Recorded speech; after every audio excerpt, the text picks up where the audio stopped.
Hello, hello, hello. Hey, y'all. It's me, SB.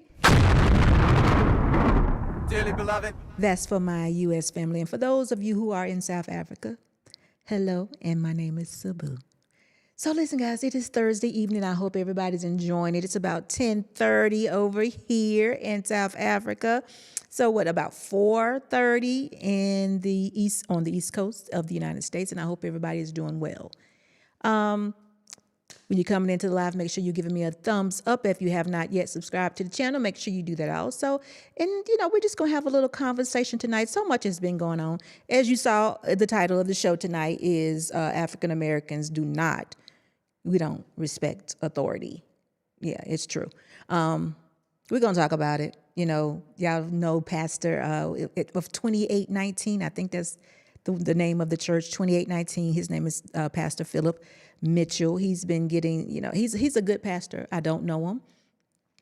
Although I live near Atlanta, I don't even think he probably was there when we were there, but we didn't visit his church, don't know anything about him. But I do have an opportunity to see some of the clips and get to hear him speak on YouTube and on TikTok, some interesting things that he's saying. And that he's said a couple things, and he's got quite a bit of backlash for that. And we're going to talk about it. We're going to listen to what he had to say. And, I'm going to bring to you a couple of other things that is going on this whole week, a month of of April as it goes away. Y'all, this year is going by tremendously fast. We're almost in May, halfway through the year. Y'all, it seems like it just started. But anyway, time is moving quickly. I hope you all are paying attention. I hope everyone is evaluating their lives and deciding, which side you're going to be on. Who knows? But I hope you're doing it the right way. But anyway, we're going to start this video. Well, no. Before I get started, I want to just give an update. We had a very good week. We've been very busy this week, actually. We've had a lot of things done. People coming over. Y'all know the renovations were done. We actually went to a party. We had a good time.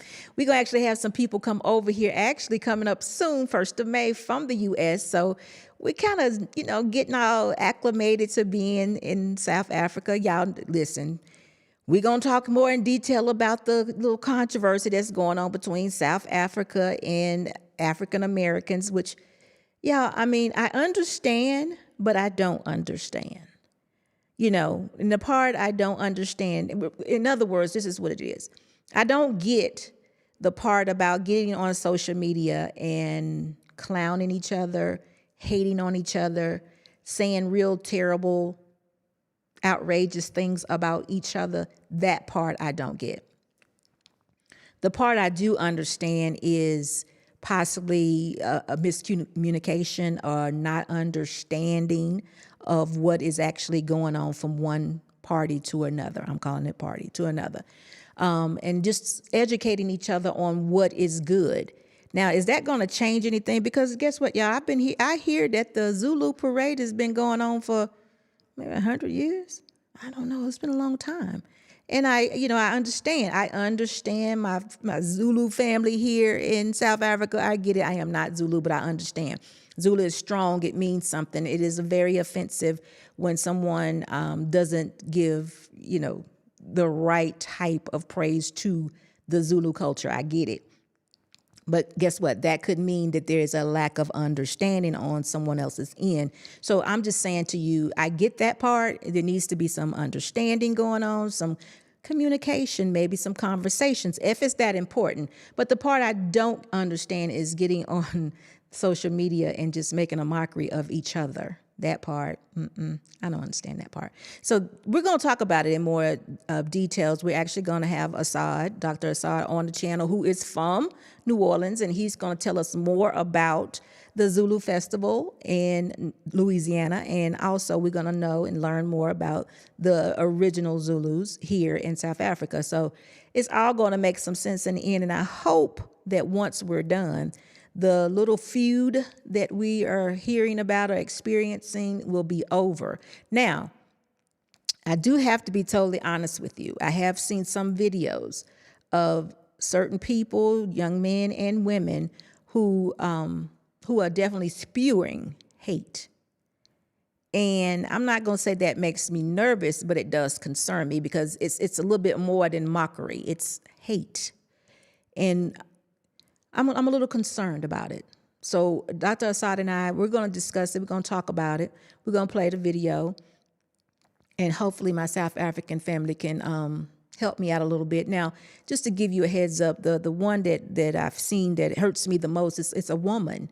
And, I can't help, but I'm going to say this way. I'm hoping that her experience with some African American or Americans has shaped her idea of what, she's feeling about African Americans. I hope this was a real experience or experiences that she's had that would make her say that she hates African Americans. So we're gonna preview that video, and I'm gonna let you all hear it also, because it really saddened me to hear someone to say that they hate African Americans. They hate them.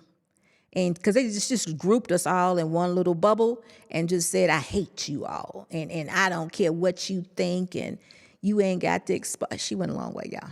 We're going to talk about it, though, because I need to hear some of my South African family members discuss this with me, because everyone I've come across has basically been very welcoming to me in so many ways. And I'm just feeling like, okay, this is coming from some ignorant place, or someone actually did something to this woman. And if that's the case, I can understand what she's saying. But that word hate is just so strong. I don't think we need to use it. I think we need to pray for our enemies and figure out how God can fix our hearts, because she is definitely hurt. If it's not hate, it's definitely she's hurt. So we definitely want to talk about that. But anyway, self-creation, hello, communication issues between us two, and then the dominant traits that we have shared, being Black, and dominant releases. Listen, this is interesting to me, because it's almost like, I'm just going to be honest, I would feel funny talking about my South African family. It's just like, what am I doing? Why would I? It just doesn't make sense to me. It's not sensible. I mean, what can I say? What can I say?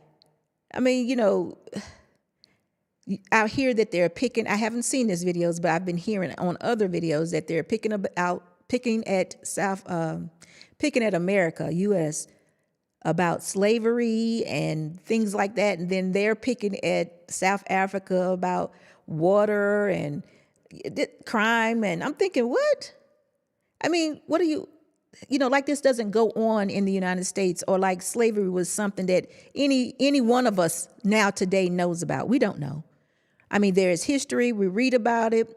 We can have compassion for it, empathy for it, and just try to, show some kind of, wow, this happened. But that's about as far as we can go, because I don't know a slave. And I don't know these young people that are on social media, and I'm assuming that most of them are probably under the age of 35. I may even go further and say under the age of 30. They probably know nothing about the things that they're mocking and the things that they're saying, because it's not funny. So, I mean, it's just kind of crazy. I know we're not all the same, but guess what? We look alike.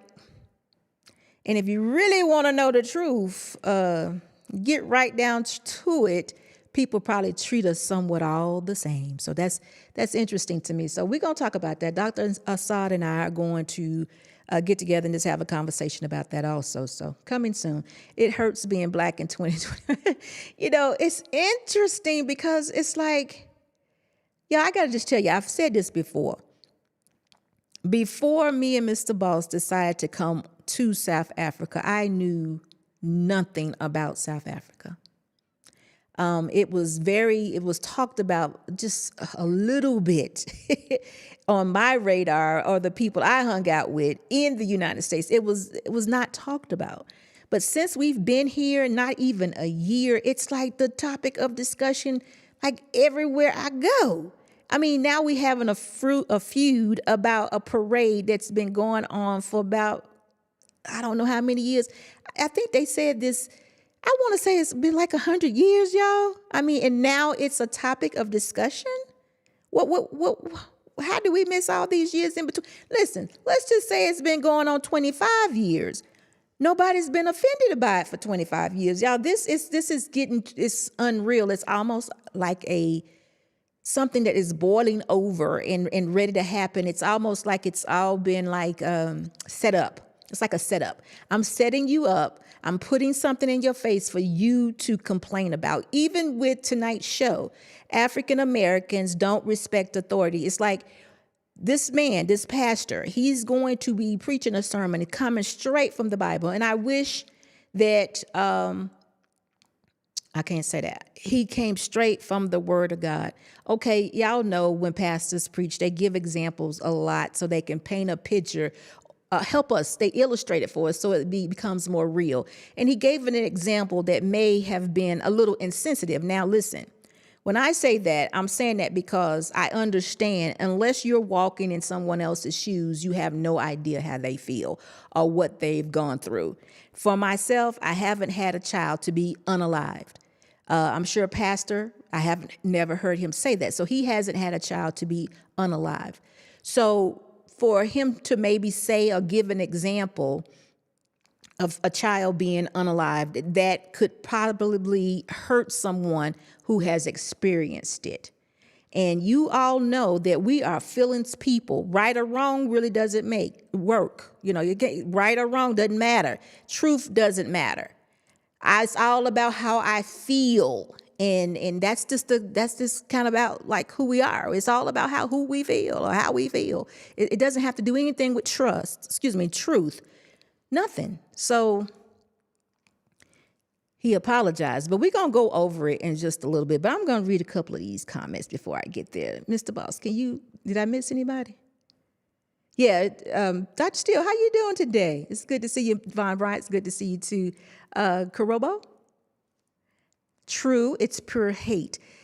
Yeah, it is, and I don't understand the hate. But y'all gonna have to help me out with it, really. But when you're coming into the live, make sure you give me a thumbs up. I would definitely appreciate it. So we're gonna jump into this video, and I want to hear what you all have to say. I know most of you have probably seen this video, but let me read this comment before we get there. If South Africans were aware of police brutality, slavery, and other racist sufferings of Black Americans, why are we talking about only now in mockery when we're never spoken empathy or solidarity? I don't understand it. I don't even know why we would even mock or even discuss slavery. I mean, we can discuss slavery as our history, something that we know that happened, something where we know people hated us. They hated us to do this before our skin color. We understand that. And listen, there are good people and there are bad people. But that was something that was done by people who hated us for our skin color, period. They wanted to control us. They did control us. We were less than them, all of that. But when I look at someone that is a South African, I see myself. I'm saying, you know, and even today, Wodemaya, I think that's the proper way of pronouncing his name. He did a video. I seen on a video today where he is in South Africa, or he's been somewhere here in South Africa, and he was actually at the slave lodge. There's obviously somewhere here in South Africa a lodge, they call it slave lodge or slavery lodge, where they kept slaves in South Africa. And these slaves were Africans that came from different places, and including South Africa. So there were actually slaves here in South Africa. So I'm thinking, wait a minute. So those people are our ancestors. Those people are the people that came way before us. So it happened here. It happened there. And it was done to people that have brown skin like us and others too. Let's don't forget, people had slaves, you know. But we're talking about chattel slavery, where they, you know, y'all know what I'm talking about. So what is that to mock? Yes, it happened. Apartheid happened. Bad thing. Bad people. So why are we mocking that? We all had trouble in our past or in our histories. It wasn't good. It wasn't good at all. It's not something that we should mock of each other. It should be something that we should some kind of way share to say, you know what? This can't be. It should have. Yeah, it doesn't make sense to me. But we're gonna talk about it. It's not making any sense. Not making any sense at all to mock each other about that. Montrez, how are you? I'm doing good. Hope you are too. So anyway, we're gonna watch this video, and once you see this video, we're gonna talk about it. I'm gonna play it all the way through the first time, and then we're gonna come back and we're gonna talk about it, because listen, sometimes we need to let scripture just speak for itself. I understand he's given a sermon. It has to, it needs some examples. Sometimes things need to be brought to light. But again, let's just play the video. Go ahead, Mr. Boss. Stop blaming white cops for the killing of black kids. Instead, teach your black children to be obedient towards authority. And I don't care if most of y'all are black. You need to teach your children to obey authority. We need to teach our sons and daughters to obey authority. We need to teach our children to not fight against authority, not fight against cops, not rebel. Be model citizens. Stop being rebellious towards authority. Be submitted to laws and ordinances. Stop parking in handicapped spaces unless you want a reason to park there. Didn't say that. Pay your taxes and stop cheating on your documents. I'm going to go deep. I'm about to get everybody mad. Stop bending your numbers. Watch. The Lord said, give back to Caesar what belongs to him. That is, be submitted to governmental authority. See, now watch. I see all of y'all looking at me. You know why you're looking at me like that? Because you don't read. After Jesus is resurrected, I don't care. I don't care. I don't care. When I was 15 years old, I'm walking up Hollis. I'm walking down Hollis in Queens. And an Italian cop drove right by me. And I locked eyes with the cop, and we stared at each other, and he drove by. My ego and his ego. No cameras, no iPhones, no social media, no recordings. And then he says one word to me. Listen to what he says to me. Listen to what he says to me. He says to me, watch, say something. And in that moment, I hear the voice of my mom and my father. Son, obey authority. Son, respect your elders. Son, don't be in trouble out there with the police. Son, make sure you listen to people when they talk, and I can hear them blah, blah, blah, blah, blah, blah, blah, blah, blah. No. And in that moment, with that Glock pressed to my head, I got to make a decision. Either my ego is going to be strong, God, or my submission to authority is going to be stronger than my ego. And if I have not been taught to obey authority,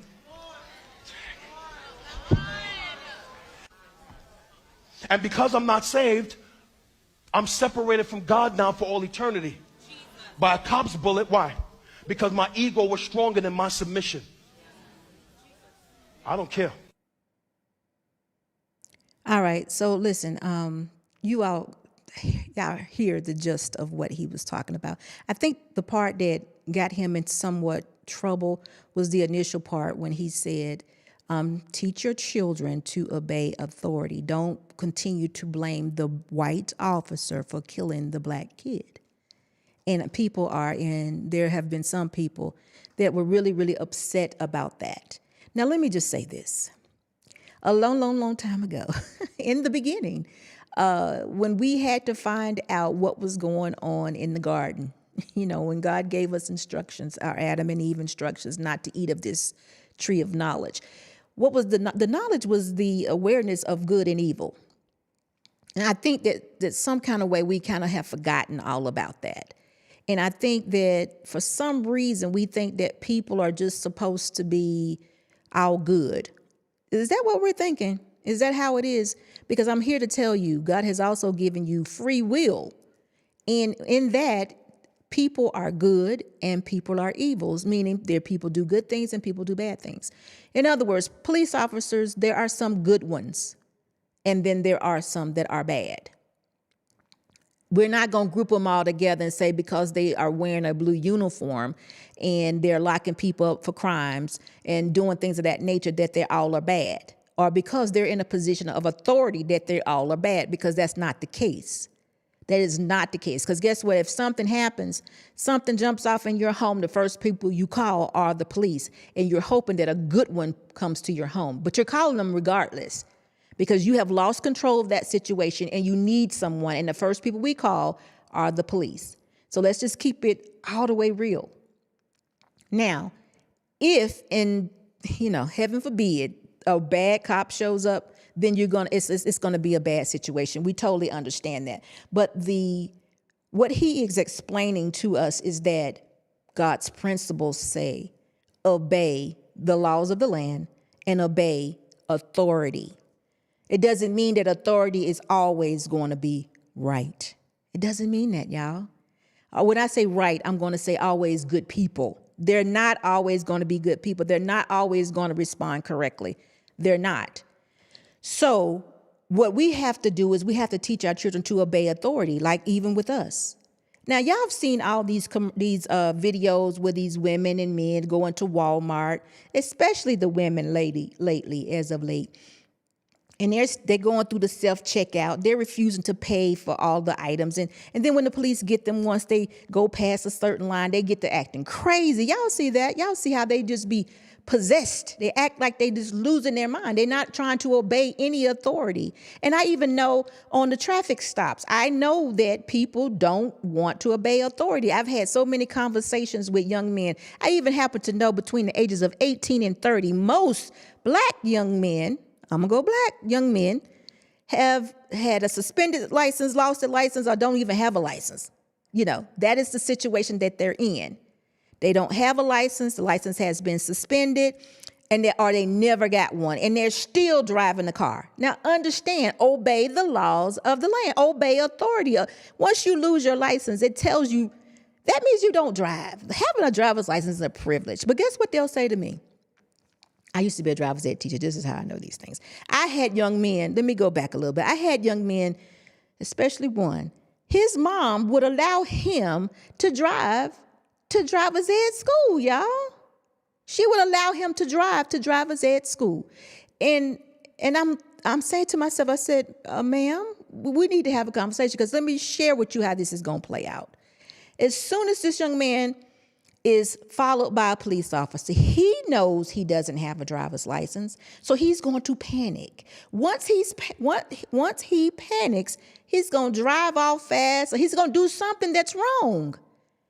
All because you're allowing him to drive without a driver's license, and you're not supposed to do that. Do y'all know the mama fussed with me? She got an attitude with me. She did. She actually came to the school and tried to fight me. Yes, y'all, she did. Because she was allowing her son to drive to driver's education without a license. He didn't have a driver's license at all. He wasn't even, he was 17. He was old enough, but I just couldn't believe it. And then the fact that he needed to follow the rules or listen to authority was beyond mama. She couldn't understand why he needed to do that. He was 17 and she was busy. So I hope y'all understand when this man says, stop blaming the white police officer for unaliving your child. He's talking about the mother that came to the school who wanted to fight me because she allowed her child to drive a car to driver's ed knowing he didn't have any driver's license. Yeah, that kind of situation. You also know that here lately, the morals of parents and children is just lacking. Y'all know we have a sin problem. So to say, obey authority is like authority respect is earned. We have young people telling us that respect is earned. What are you talking about? What do you mean? I don't even understand. Y'all help me out. How is respect earned? What do you mean? I mean, from a adult to a child, I'm taking care of you. I'm talking about if this was your child. I'm taking care of you. I'm giving you a roof over your head. I'm feeding you. I'm putting clothes on your back. And I got to do what now? You don't have to respect me. It's just, everything has just turned around. So I'm saying this all to you because when you obey authority, you live longer. You live a longer life. It's just like he gave the example to stop parking in a handicapped parking space. Do y'all not feel conviction for doing wrong things, for not obeying authority? I mean, we cut so many corners, y'all. It's just, me and Mr. Boss have these conversations so often because I'm thinking to myself, do we not understand? Listen, y'all, living a righteous life is your protection. When you do things that are out of the will of God, you're almost giving the devil permission to take you out. You're almost giving him permission because, it's very, y'all, when you're acting out, you can just go all the way. This could be it for you. When you're doing things that are not God's principles, it's very easily for Satan to tempt you and just take you right on out of here. Now, y'all may not believe that, but just for an example, about a month ago, we had a young black man, 17 years old. He was at a track meet under an umbrella, and there was two white young men, 17 years old, and I don't know about the argument. I don't know about the dispute, but guess what? I know there was probably certain things that were in place that no one as of now has talked about. The first thing that was probably in place was no weapons should be on campus. No knives, no weapons, whatever. This young man had a weapon. First thing that shows that he didn't obey authority. Now, everybody's going to be like, but SB, them boys was fighting him. I hear they picked on him. I hear that they fought him or whatever. Y'all going to say all of that, but I'm going to tell you the first thing. There's no weapons on campus, but he had a weapon on campus. So he didn't obey authority. That was the first thing. Now, second thing is I heard that they were like antagonizing him and he was drawing the line in the sand. I don't know these facts. I'm just saying all the things that are happening. Why are you here? All these things that shouldn't have happened. This shouldn't have happened. I don't know. I don't know the plan. I don't know the layout. But sometimes you have to hear what your mother and father have said. If they told you and say, you want to live another day, just walk away. Walk away. But he took out the knife. Now, y'all going to be like, nah, SB, guess what, y'all? No matter what you say, even if he does, for some reason, have an opportunity to walk away from this ordeal, which I don't think he will, because he actually brought a knife to a fist fight. Yeah, he brought a knife. But if he some way gets probation or whatever, gets to, some kind of way get off from this, I don't know. If he does, he took somebody's life, y'all. This situation is going to haunt him. It's not going to be good. He's going to have a lot of sleepless nights. And this is all because we don't obey authority. It's something in our children right now. It's like about to explode, most of them. They fight.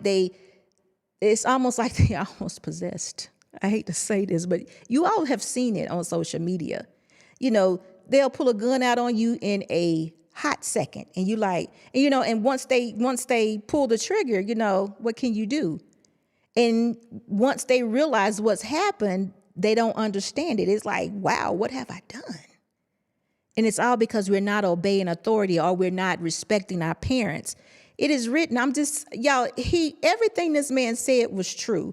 He gave an example that, a child being out of order or your children being out of order or not obeying authority may may end up in a situation where they're unalived. That is so true.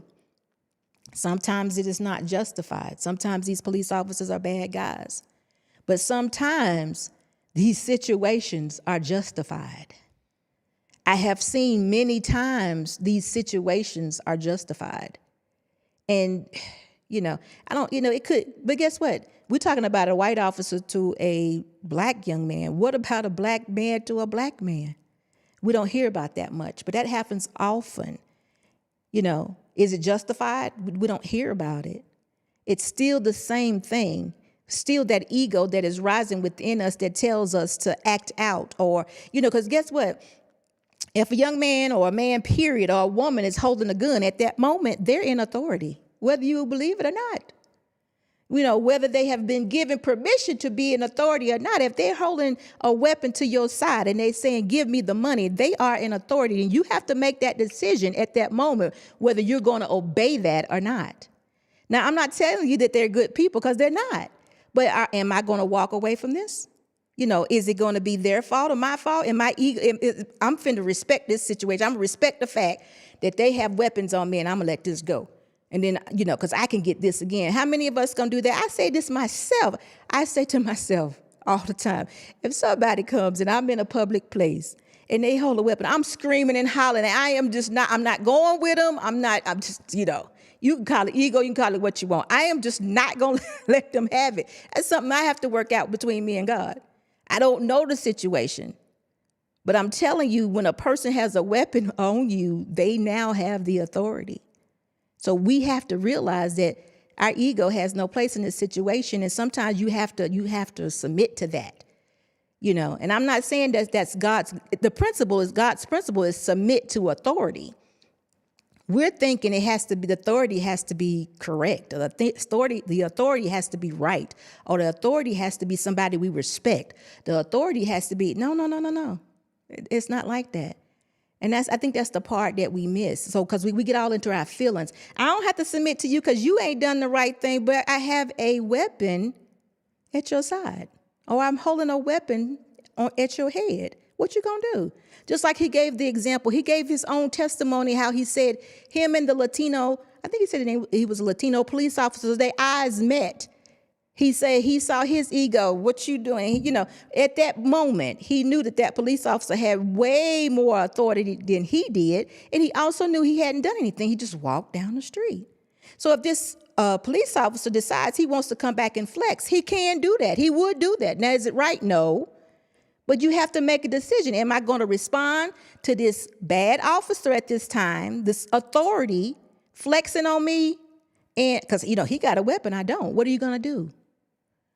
So we have to make those decisions because, like I said, y'all, the devil is tempting. You see, you might not see it that way. You might see it as just, but he wrong. But guess what? A dead man don't talk. Just remember that. Can't nobody hear the dead man. Nobody. It's done. The person that was unalive don't get to tell a story. So we have to teach our children this. And I'm so glad that he said that he recalled his mom and dad, telling him, obey authority, humble down. Do y'all realize in order to do this successfully, to walk with God, to live this righteous life, you have to humble down a lot of times. Ladies, in order to be that woman, that wife, that, this is if you desire to do this. In order to do this, there's sometimes you have to be humble. You have to realize that, my purpose as a wife is this. You can't always, and my men, you can't always be, I desire this. This is what I want. This is this. And no, in order for God to use you, we have to humble down. You just do. Humility is a must. And if we walk around here with all puffed up all the time and, thinking we, are always right, we're going to get our way, privileged, I'm right, you wrong, always have to win. It's not going to work for us. It is not. So that's what we have to have. That's why we need to go back and just ask ourselves, what are we doing? What are we doing here? And our kids, they're experiencing it the worst, I should say. Things that we did wrong. I'm going to say this. I've said this often. My generation, we have ruined our children. They are so entitled that it's the respect that they have for authority, the respect they have for us, the respect that they have for being an adult, or just the morals and the respect that they carry is missing in a lot of them. I'm saying it because we raised them as an entitled group. They live in our homes. We take care of them sometimes up to the age of 30. I hear them saying all the times, y'all messed us up. You didn't do this, you didn't do that. But still, we did the best that we could do. And they still living off of us, going around the world, going on trips, doing whatever they want to do. And we still sitting back. I mean, we bought cars. My parents didn't buy me no car. We've bought cars, we paid deposits, we put them in apartments. We've done all of that. So we've missed it in some way. We've missed it. And I know it's created a society of people who are disrespectful and entitled. So when a police officer pulls you over, the first thing you say is, what did I do? And then they say, well, you didn't have your seatbelt on. Yes, I did. It's already that. Or, you stereotyping me. You pull me over because I'm a black man. It's always something, as though they don't put over white people. Yeah, they do. They do. They really do. And that's what else? Guess what else? I don't know if y'all have done your stats on this, but police officers, white and black, they also unalive white people too.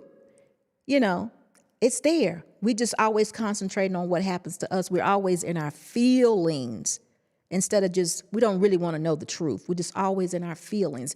Just like the young man, like I said a moment ago, who took the knife to the track meet. Y'all, he brought a knife to a track meet. I'm sure that there were signs somewhere that says no weapons allowed. There were many signs. And whether he gets off or not, whether his mom cries or not, whether you all send money to a GoFundMe or not, we're going to let it play out because I don't know, I wasn't there. He still unalived another young man. He still brought a knife to a fist fight. And I don't know, y'all. It's just going to be interesting to see. It's just going to be interesting to see. But y'all understand that we need to obey authority, and we have to teach our children to obey authority. It's very, very important, because this is a way that the devil can tempt us. And sometimes he just takes us out. And it's very true. This young man right here may have to spend the rest of his life in prison. Now, I've heard people say, certain newscasters, or I should say certain content creators have done videos, some against him, against the pastor, some who agree with the pastor. It was one person I saw, I don't know his name, but he was given the example of Rosa Parks. He was like, I'm glad Rosa Parks didn't listen to a pastor like you. I'm glad Martin Luther King didn't listen to a pastor like you, or I'm glad Malcolm X. Now, he said those things, and maybe I didn't hear him clearly, but if I do recall, Malcolm X and Martin Luther were unalived by people of their own race, us. So when you say that he didn't listen to this pastor, what is the correlation to that? That he was unalived by his own people. Our own people took him out.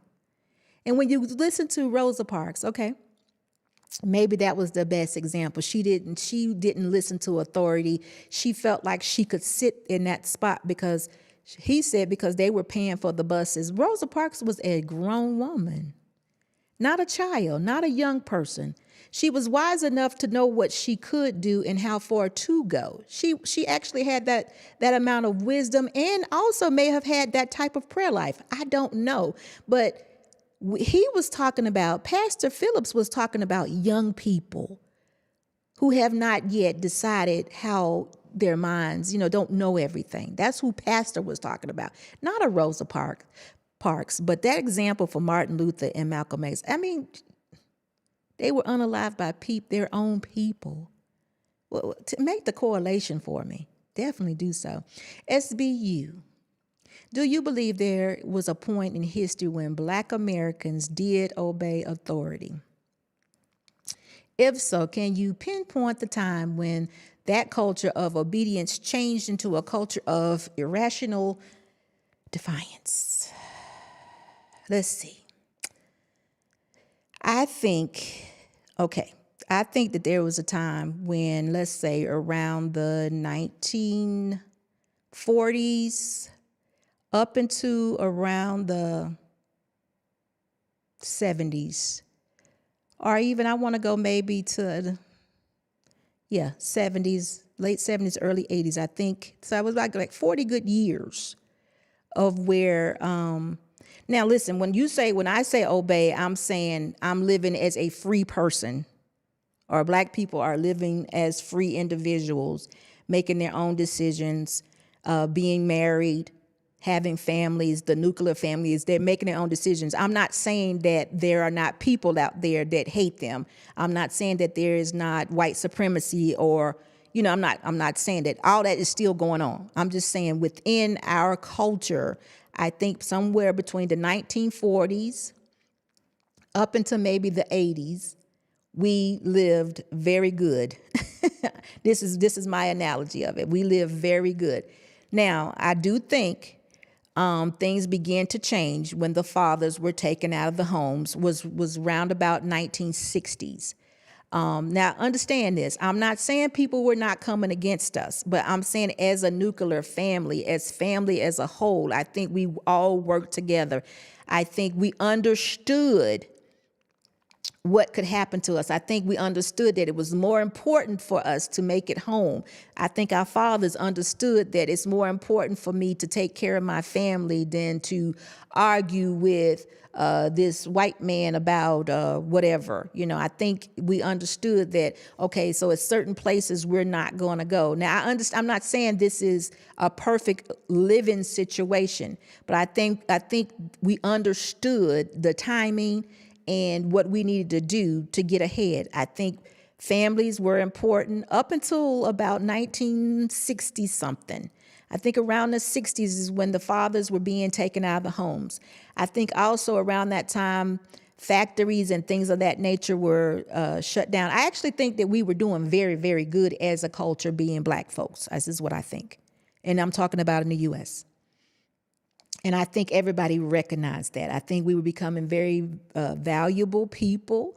I think we were very smart people. There were people out there who knew how to feed themselves. There were gardeners. There were carpenters. Business owners. We were becoming lawyers. We were already lawyers and nurses. We were doing what we had to do as a culture. And I think we were also the most important thing, I think that I think that there were followers of Christ that were very serious about following Christ. I think that was the case, but I think we took all these elements out of school. So all these things were not being taught anymore. If out of sight, out of mind, we ain't talking about God no more, so we're going to forget about him. And I think that's what happens. I hate to say this, but y'all ain't gonna agree with me. I think we had discipline in schools, and I gotta tell y'all, I got a video about that. But discipline was in schools. When I went to grade school, if I acted out of order, my mom and dad had given permission for the principal of that school to give me some spankings on my bottom. So I knew that when I come to school, I had to behave a certain way. So I respect the authority. When I saw teachers, I walked a certain way. When I went to school, I dressed a certain way. All that stuff was into play. And it had to be somewhere between the 1930s up until maybe about 80s. It was. We had a certain amount of pride about us as black people that we was showing up looking good. We just had a certain amount of pride about us. Your mama, you went to school looking a certain way. When you got there, you were going to be impressive to the teachers, to the principals, to authority, period. And guess what? I'm not saying these people were all people that were correct or even good people. I'm not even saying that, but we had a reverence. We had a reverence for God, and that reverence for God and his principles kept us in somewhat of an alignment. And I know some people are going to be like, oh, but that's that white man's. No. I'm talking about following Christ. I'm not necessarily talking about the religion of Christianity. I'm talking about following Christ and his principles. Living a righteous life, staying out of trouble is your protection. But again, that's my opinion. I appreciate that question. If you are humble, if you make people realize that you are no threat to them, then people will embrace you. They will listen to you. I think so. Mandela said that. Okay, I agree with that. But sometimes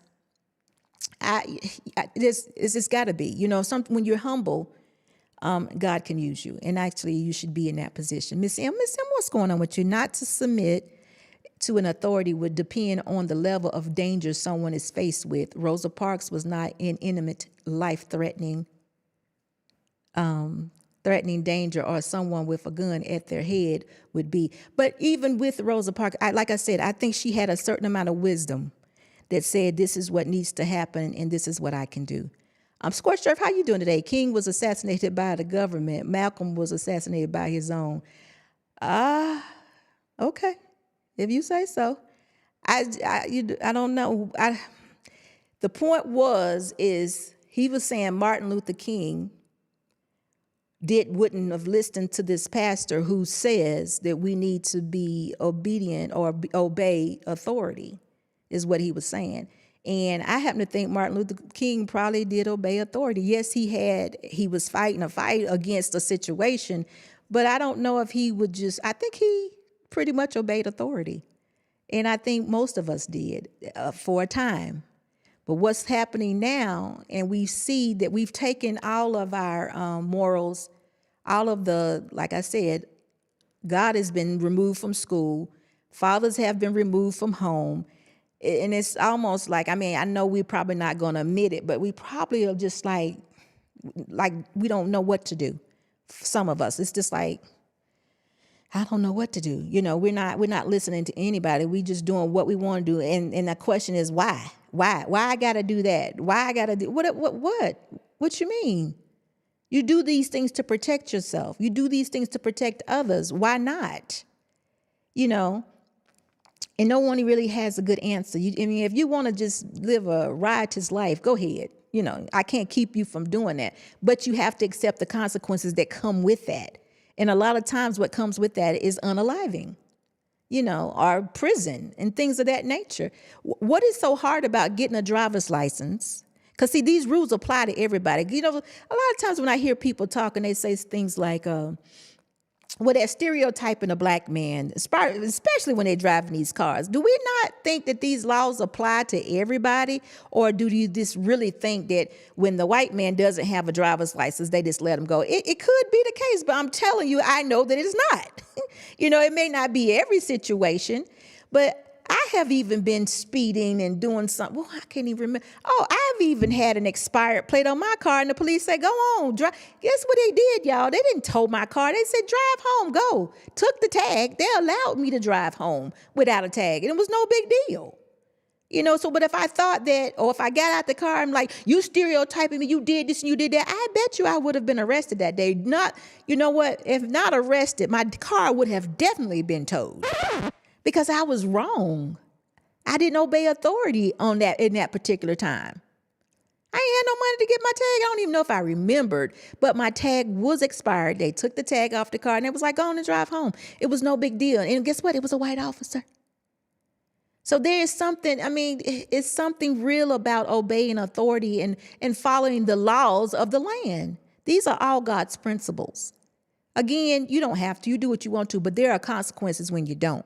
We're going to even go further, even with being sexually immoral.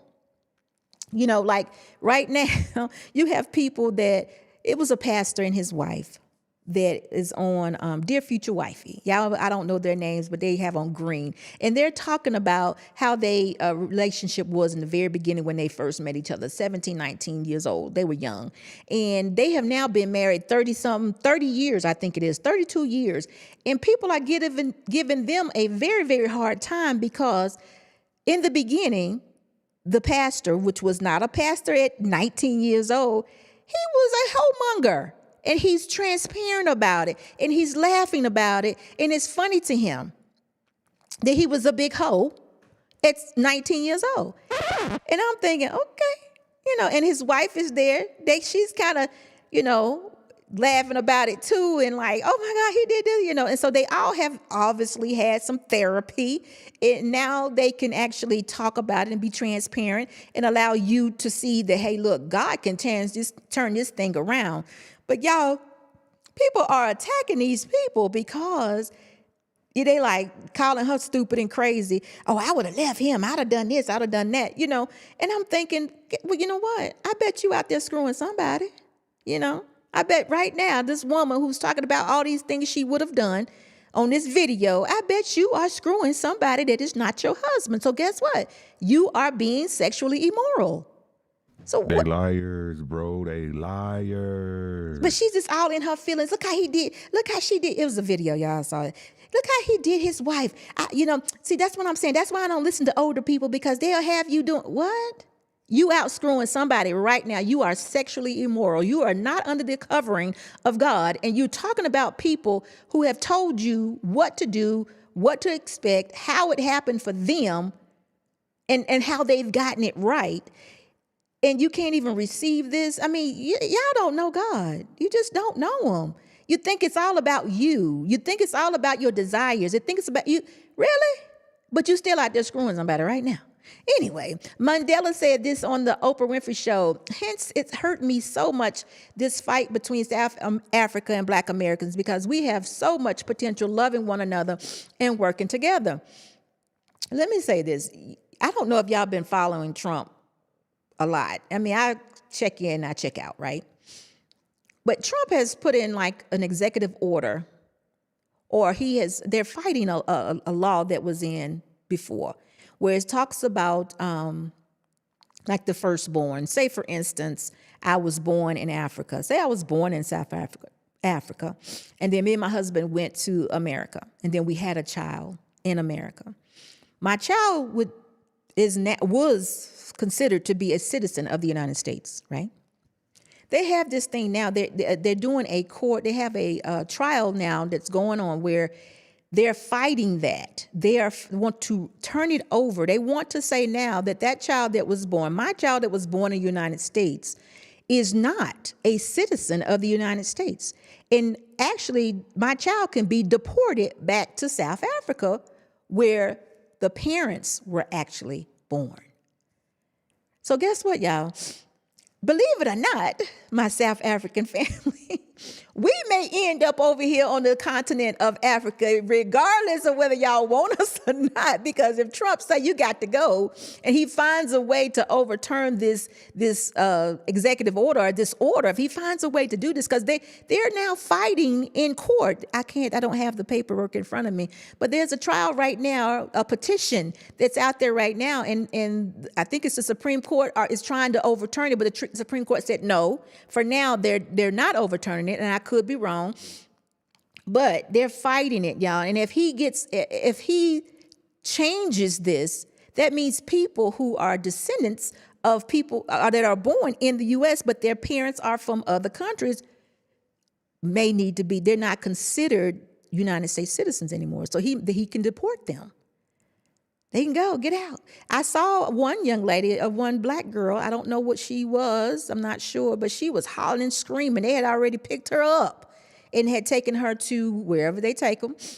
And they arrested her. And she was like, I was born here. I was born here. And they was like, look, we'll get the paperwork. We'll talk about it later. But guess what, y'all? Y'all gonna have to make a place for us over here in this huge continent of Africa, because we might just have to come on back over here. What can we do? He's trying to make America great again, and what does that really mean? So, I don't know, y'all. It's just crazy. It's crazy. It's just getting crazy. I'm extending a personal apology to the Black American community for the hurtful comments made by South Africans. I hope my online apology matters as much as the online hate. We love you.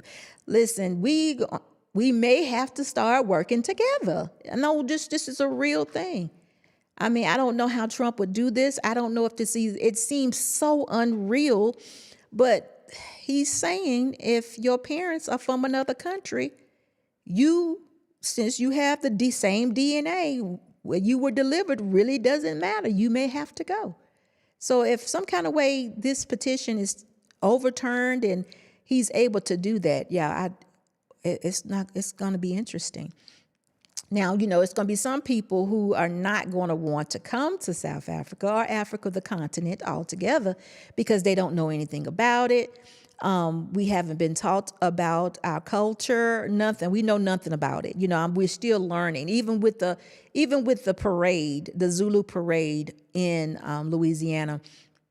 And so many of the things that are culturally done in South Africa, first and foremost, that now we've picked up on in America.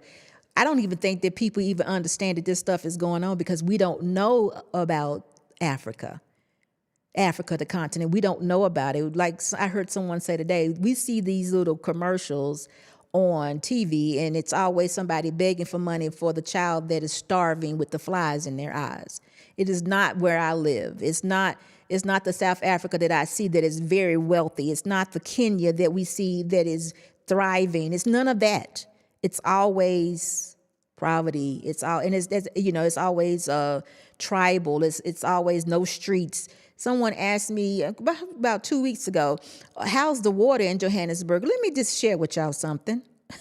It's been raining every single day over here. Gosh, y'all, no, well, I'm going to tell the absolute truth. Let's say about 2 weeks ago, a month back, it rained every day, all day, sometimes 2-3 times a day. It rained. Now, this was about 2 weeks ago. Then it stopped. This week here, every day it has rained. It has been a shower here. It's rained every day, sometimes very hard, sometimes not so much. During the day, maybe not, but at night, in the morning, it's raining. There's more than enough water right now here in Johannesburg and surrounding areas. So y'all don't need to ask about the water as far as the load shedding goes on. Hey, listen, there is load shedding because there's a lot of people that live here. I'm understanding there are a lot of people that steal power. There is some issues, but guess what? This same stuff goes on in the United States. Guess what, though? You can become a very smart person, get you some solar panels, or do something different for the load shedding. Or they have a calendar, they have an actual app that comes out, tell you when you're going to load shed. It's close to the late at night or whatever. There's things that you can do about that. Solar panels, you never lose power. Things happen, you have to adjust. We understand that. But guess what? You're talking about survival. If you get kicked out of the United States, you might have to change your whole attitude and humble down and do whatever you got to do for survival. It's best that you come willingly or go willingly than to come begrudgingly, because then it may hurt. But if you come with the spirit of, you know what? Maybe I was supposed to be here, then things may be different. So we're going to wait and see, because we don't know what's going on. But I'm here to tell you, this last year, South Africa is definitely on the radar of the United States, where I have never heard it before. Never heard it before. It's out there now, though. It is definitely out there. We're talking about it every single day, every day. Matter of fact, the president here in South Africa, they had a video today where it said when him and Trump talked, and he also, the Ukrainian president, he was here. People was mad about that, but he was here talking to Ramaphosa. I'm sure I'm saying it wrong, but they was here having a meeting, and he also talked about he's going to be talking to Trump and making sure that they have peaceful talks. And he's also talked to the president of Russia. Everything is just coming very close together. We're all just, we've been in this big world, all separate for a very long time. But it seems like since I moved on this side, everybody just kind of moved along with me. It just seems like that. I know it ain't about me, y'all, but y'all understand what I'm saying, right? Lost in translation, how you doing? We might bunk beds. We might need some bunk beds. Look, Lost, I don't know what could, I would feel more comfortable around the people that look like me. Yeah, but you know what? There's no but. I'm not going to say that. Absolutely. Absolutely. At least you can get an idea of what they're thinking, right? They like you. They probably think like you. But there's some problems. There's some issues that have to be worked out, because I have seen some very, very hateful videos. Very, very hateful videos coming from some South Africans. I've heard some South Africans say some things that shouldn't have been said. And I'm not going to say it was about me. It was just, it shouldn't have been said, period. When you're talking about hate, when you use that word, it's so strong. It's like, wait a minute. Did we, you and I? And when you group a whole bunch of people together and you say, because, you know what, like, I don't know for sure, but, do I look like an American? What if I'm walking down the street and you feel like, oh, I don't like her because she's American, it's some issues that need to be addressed. But again, there's issues everywhere that need to be addressed. Even in the United States, you may have people that are not mentally, sane, and they could attack you too. I'm not saying that it can't happen, but usually they don't get on social media and verbalize that, right? That there are some issues. That there's some mental problems. They're not on social media verbalizing it. You talking about they got their chest poked out, right? When you tell somebody you got your chest poked out and I don't care what you say, I mean, you like, oh, okay. So you like looking a little side-eyed. Green Phantom, how are you? I think most countries have those laws. Which laws are those? If you don't have citizenship, your child also doesn't have citizenship. That's the law in South Africa. Okay. Well, usually in the United States, if you were born on United States soil, you were considered a citizen. So, I don't know. If you were born in a place, you were considered a citizen. So if they overturn that, then you're exactly right. The love is stronger than the hate, to the extent if South Africans had to vote on whether Black Americans was welcome in SA or not, Black Americans would win with flying colors. Cebu, you know this. No, I was shocked to hear hate, because I don't feel that, and I don't see that. But when I heard this woman, I felt her energy. I felt her energy coming through that video. She was not only her, it's been a couple, but she was so a matter of fact. I wrote it off as surely someone has offended or done something to her. Now, someone did a little research on her, and I didn't as of yet, but someone did a little research, and they said that this woman is in America.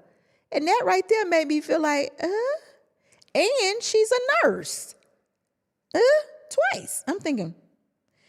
So again, social media may be all, lies. Who really knows? So, but I got another video I want to show you guys. But going back to Pastor Philip, what he ended up doing, since he did note that Black families of parents need to stop blaming white police officers from unaliving their kids. I think that was, for the most part, what most people got upset about. And, it made an uproar. So guess what? This is another young man. I don't know if he's considered a pastor or not. I call himself a pastor, but I want you to hear what he's saying. So take a look at this. And ran it. I'm giving you what the Bible says, and the truth is your problem is with the Bible, but you want to make the problem with Marcus Rogers. You want to make the problem with Philip Anthony Mitchell when he telling you got to submit, right, to governing authorities. That's not Philip, that's the Bible. And the problem we have in Christianity, you got these lukewarm, compromised, gummy bear, no Bible knowing, don't know Jesus, not full of the Holy Ghost Christians trying to tell you opposite of what the Bible says. All right. So y'all, I think he nailed it. I think he nailed it completely. A lot of times, he's right. We got these lukewarm Christians. The problem is, I think it goes back to what Pastor Philip says, we don't read. And sometimes when you don't read, you don't know what God's principles are. So you don't know what you're doing. And you compromise yourself a lot. I hear, when I hear people talking, they're vasculating between what the world has approved and what God has said. Y'all listen. When God has told you marriages with one man and one woman, that's what he intended. One man and one woman is a marriage. Anything outside of that, that is not what God approved. I'm not telling you that people don't do these things. Y'all know that polygamy is a thing. Y'all know that fornication is a thing. Y'all know all this stuff goes on, right? Y'all know that. But understand that was not God's plan. People say to me, but all these men in the Bible, this is what... Again, it is not, sin is in the Bible. I hope y'all get it. Sin is in the Bible. But what God intended was for one man and one woman. Husband finds his wife, he cleaves to her. They become one. Dearly beloved. Y'all, it's just that simple. David, Moses, all these men that had more than one woman. These men had to repent for their sins just like you do. But it's not that God approved of it. A lot of things go on, even now, that you just not struck down in sin. Unalived in that moment. It's a lot of things we do that God just don't take your life at that moment. Y'all understand that? Every time you do something that's sexually immoral and you get up to live another day, that should be the day that you're repenting, because you were able to get up and continue on with life. But no, we'll go do it again, because guess what? We're just disconnected with the principles of God. Even the example he gave about paying taxes. Y'all, we have so many different darn excuses for not giving Caesar what Caesar is due. And then when you get to a point when they come locking you up, I didn't have the money. That's crazy. What you mean you didn't have the money? If you made the money, you had the money. What are you talking about? But no, we justify everything. We just some justifying going on Christians. And that ain't not how it's supposed to be. We definitely need to read and get and understand God's principles so we'll know when we're doing right things and wrong things. But what we do is all depends on how we feel, how this looks. So we vasculate from this to that. We compromise almost everything. And guess what we use for our measuring stick? Instead of going to the Word of God and use that, we'll use to other people. Paying child support. Oh, I pay more child support than the other brother. Shoot. What? What? Our measuring stick is the world. One girl said to me one day, everybody else is doing it. Huh? I'm walking, everybody else do it. You do what? And everybody else do. You gonna take the world as your measuring stick and you're gonna measure up to what they do. And if you do a little bit less, you better? What? So going back to what Pastor Phillips says, we got to read. We got to understand what God's principles say. I heard another pastor say, surely God didn't want you to, what did he say? But the more than one wife. Y'all know the scripture where it talks about having more than one wife, or living, I should say, your living wife. Y'all know what I'm talking about. He says, surely if you divorce, how it says, Paul allows you to divorce and have another wife, or allows you to divorce, allows a man to put away, is what he says, his wife. Y'all know what I'm talking about. This man was saying, surely, you can do that, continually do that long as you divorce them, continue to do that long as I was like, what? That's not what that says. And that's not what God wants you to do. This was because these women were supposedly being honorary or not acting right, and God and the men were like, I can't take it. Can we get rid of this one? And whatever the conversation was going, I can imagine back then how the conversation was, So we just continue to do things, and we think that these things line up with what God's principles are telling us to do, and it don't. It don't. And then we find ourselves in situations.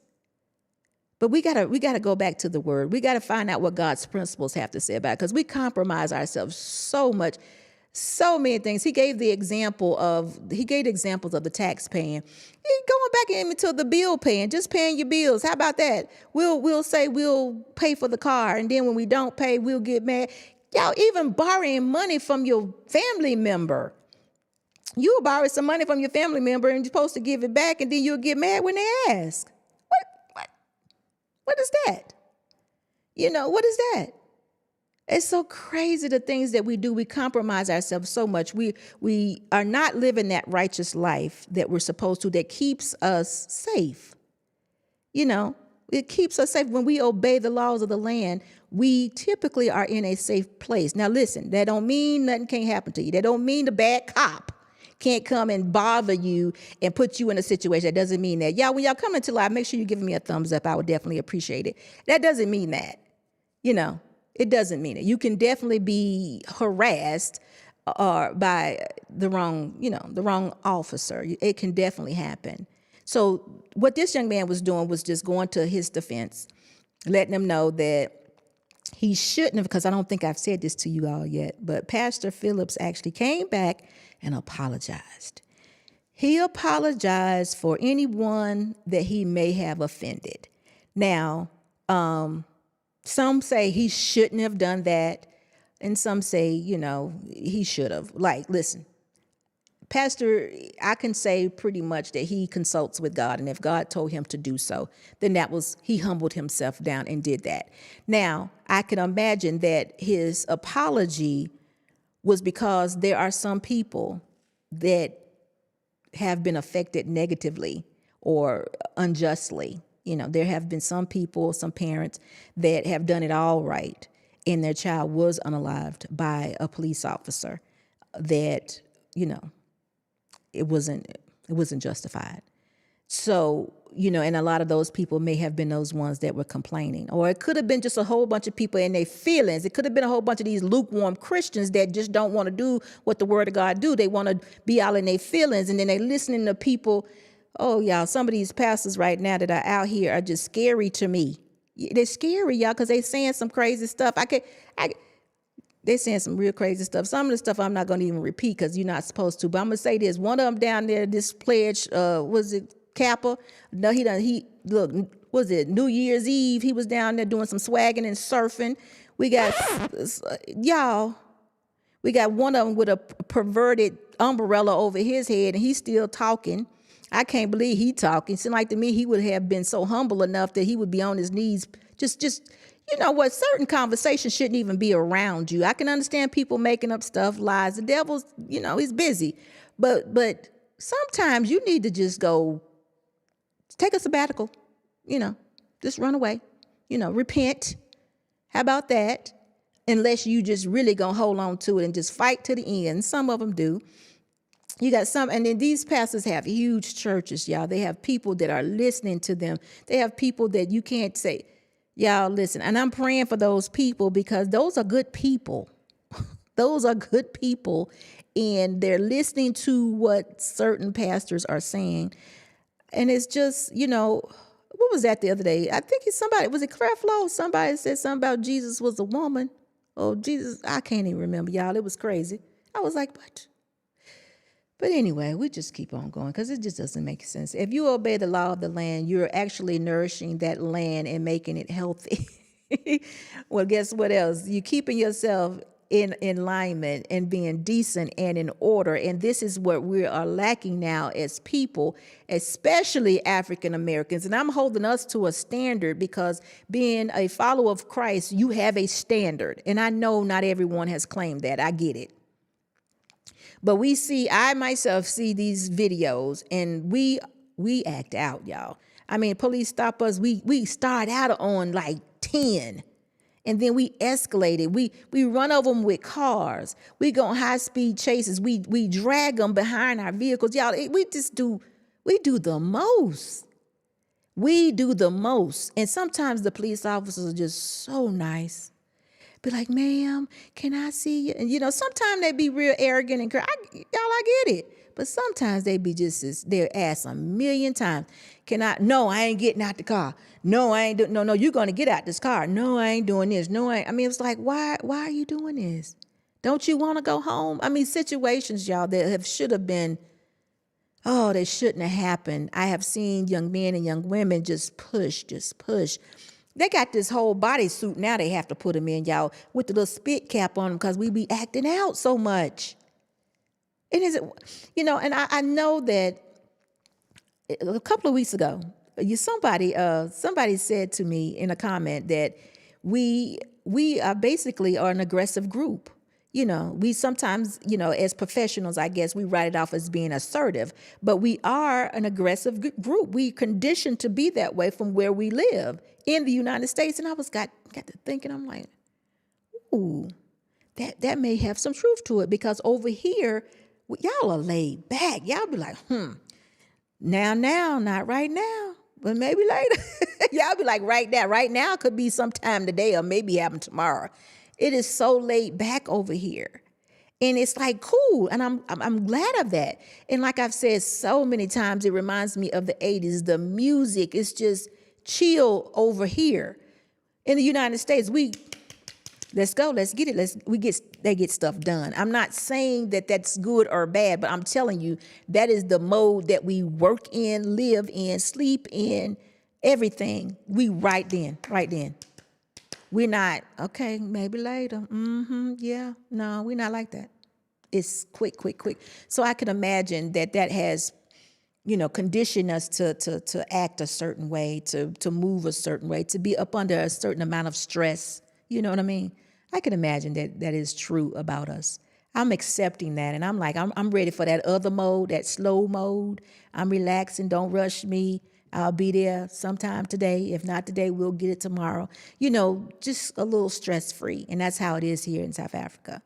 Now, I'm not saying that everything about the United States is bad. Actually, I'm not saying anything about the United States is bad. We definitely live and have a standard of living, but it may be a bit stressful. It may be a bit stressful. Important is you, as South Africans, we have appropriated a lot of American culture. Who knows if we did it correct or wrong? Chances are we may have done it wrong, but Americans didn't throw a fit. Let me tell you something.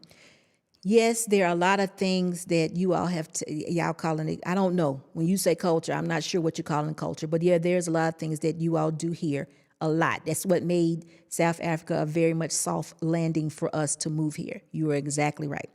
But there is a lot of things that America has taken, especially black folks, have taken from Africa. A lot of things, the hair, the natural, it's been a lot. It's been a lot. Now, see, look, I would say the Zulu parade, but yes, but even not done properly, or not done in a way of giving reverence. It just may need a little updating. That is still should be considered some form of flattery. I understand, but it still should be flattery to, the Zulus. But, I get it. That's that because they wanted to listen. Zulu is strong. It represents it's very strong, and it's very militant and very much in order, and I think that's what they were going for. Maybe not done appropriately, but I think that was what they were going for. And to me, that sounds flattering. If I messed it up in the process, okay, forgive me.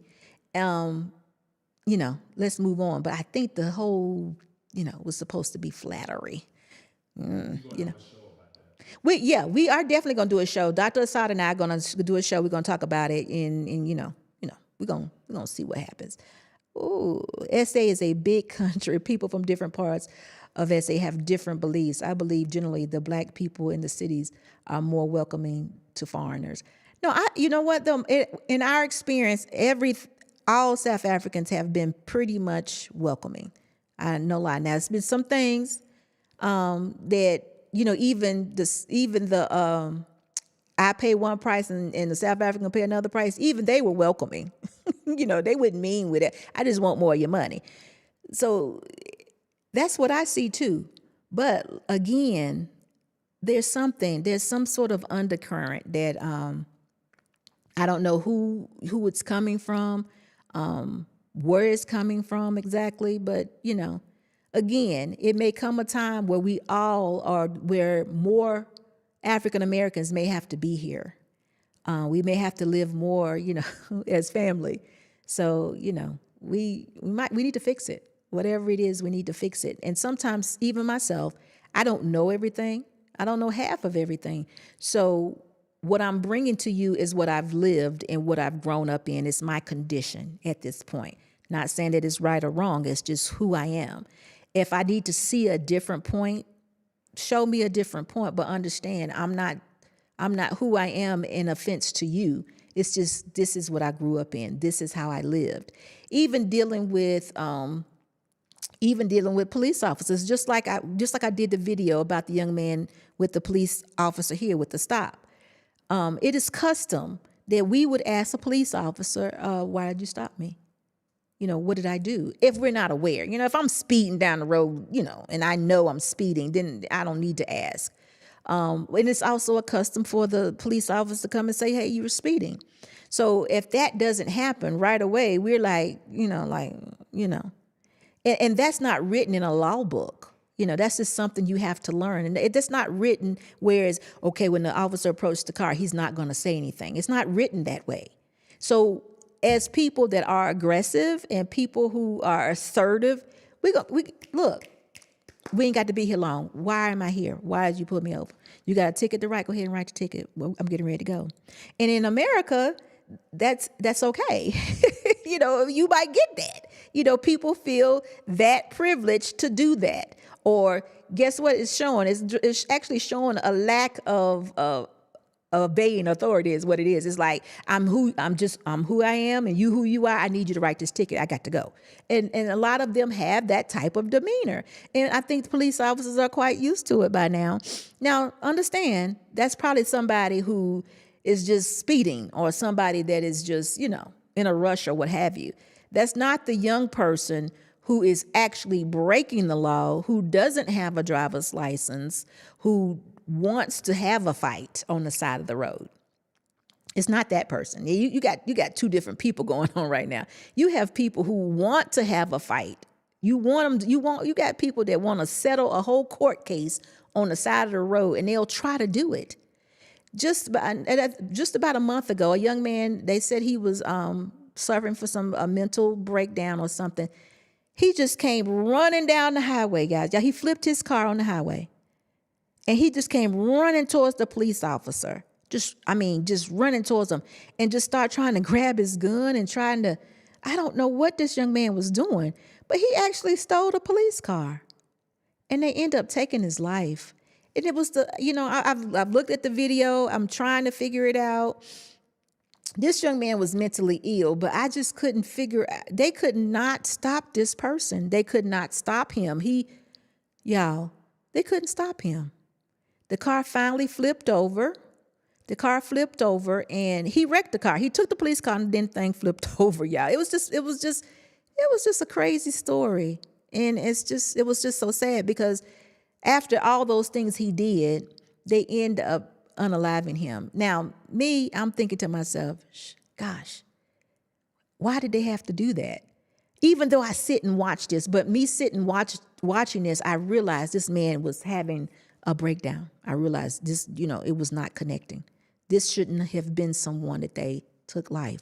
But they could not control this man. He kept going for their weapons. He kept fighting. He just kept going. And I was like, and the whole time, y'all, he was constantly talking to Jesus. He kept saying, Jesus this, Jesus this. It was something else. I can't call the man's name, but I'm pretty sure y'all have seen this by now on YouTube. But it was an interesting story. Definitely it was. Okay, so was it wrong for Zulu Nation to respectfully ask the tradition to be done? Is it right away? Okay, I don't want to be in y'all conversation. Forgive me for that. Hello, though. Welcome to the live, and thank you for giving me a thumbs up. If you have not subscribed to the channel, make sure you do that. And when you come into live, make sure you are giving us a thumbs up.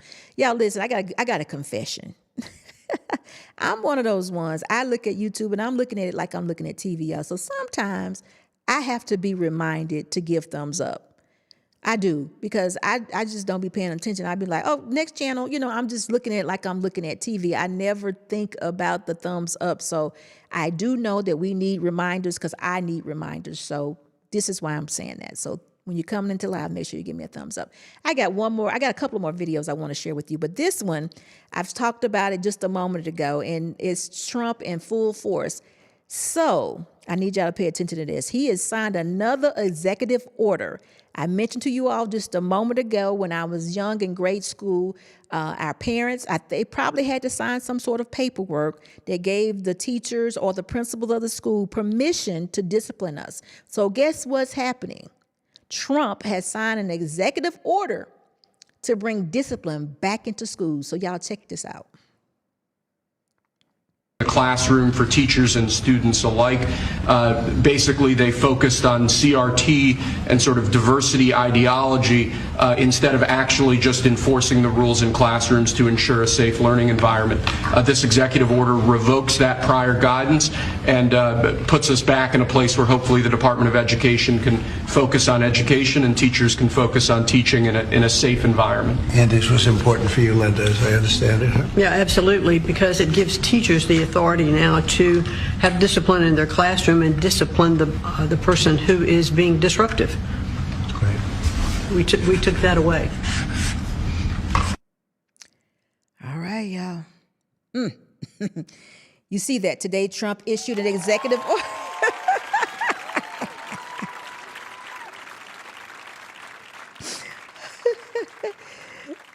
Today Trump issued an executive order giving teachers the right to physically discipline your unruly child in school.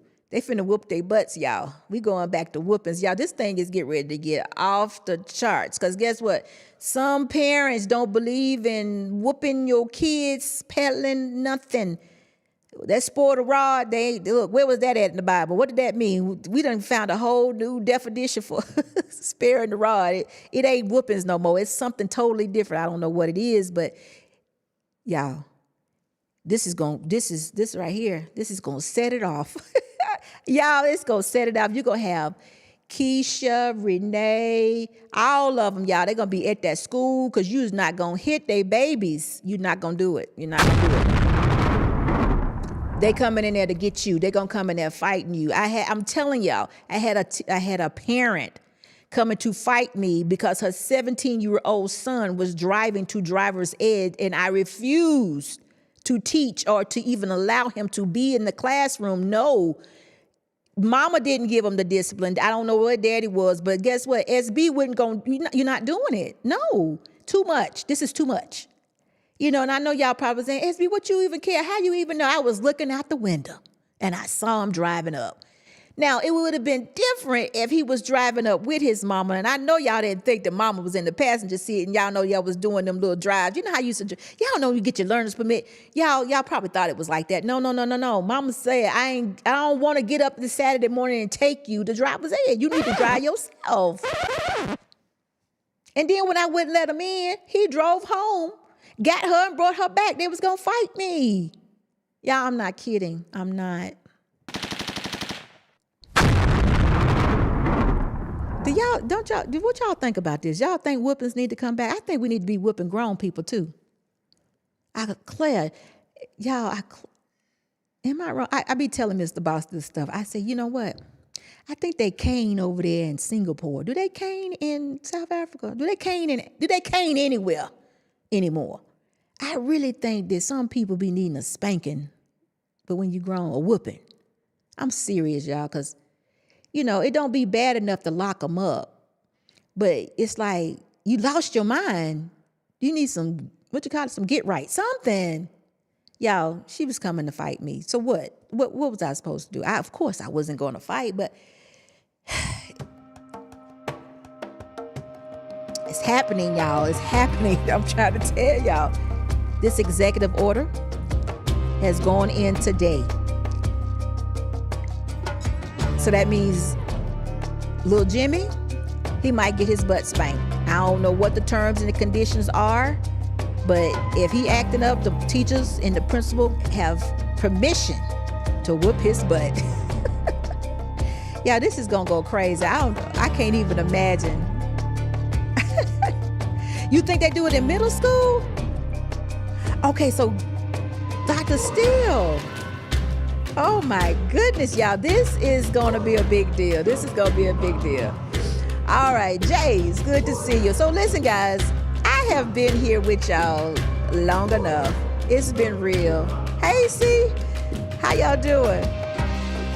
Y'all look out for this. Y'all got some kids, some babies, grade school age. Them whoopings coming back to school. So I'm telling you now, these are my family in the United States. Teach your kids to obey authority. If not, they're going to the principal's office. They're finna spank that butt. But until the next time, y'all have a good night, and I'll see you all soon. Guess what? I may see y'all tomorrow. Have a good night. Bye-bye.